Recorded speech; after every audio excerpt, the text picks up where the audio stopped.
Department and military say they cannot guarantee safe passage to that airport for Americans. Senior foreign correspondent Ian Pannell is in Kabul with the latest.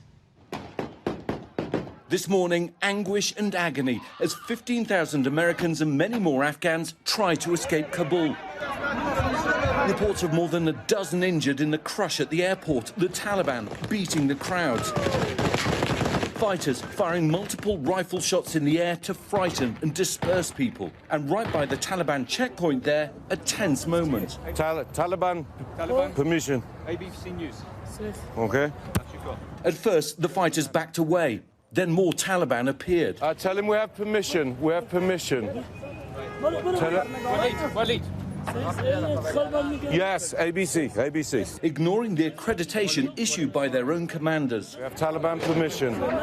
As gunfire erupted again in the background, with their weapons drawn, we were forced back into the cars. Stop filming. Just put it down. Inside the airport, it's secure and calm, but just yards away, a completely different picture. New images from the Air Force showing the evacuations, including this image of an Afghan child with an airman's uniform for a blanket. So far, there have been nearly 6,000 evacuations, but some flights leaving half empty because many people can't get to the airport because it's unsafe. I don't have the capability to go out and extend operations currently into Kabul. Questions remain about how the country fell so quickly. There was nothing that I or anyone else saw that indicated a collapse of this army and this government in 11 days. The Taliban assuring us women's rights would be protected, but on the ground the evidence is the opposite. This female news anchor blocked from going to work.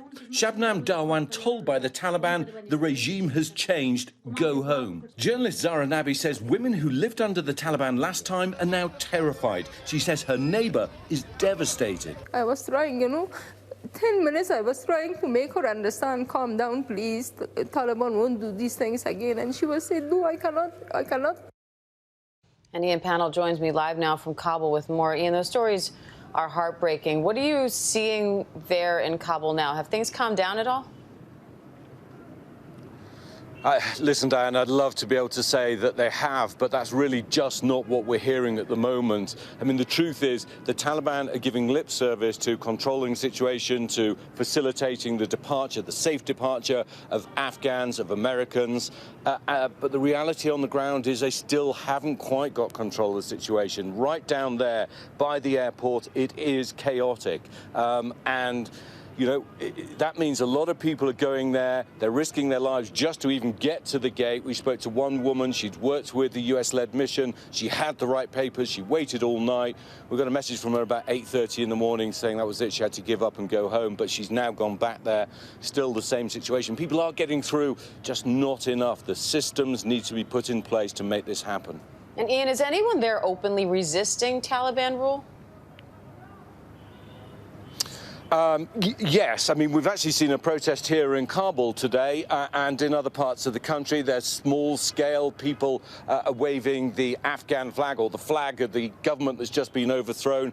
It is Afghan Independence Day, so that's why a lot of people are out. But we're also seeing at least one group offering as an armed resistance, setting up in the Panjshir Valley just north of here. But it's hard to see. The Taliban are so strong, anyone militarily taking them on. But it shows that there is at least popular opposition. All right, Ian Pannell in Kabul. Stay safe, Ian. Thank you. Hi, everyone. George Stephanopoulos here.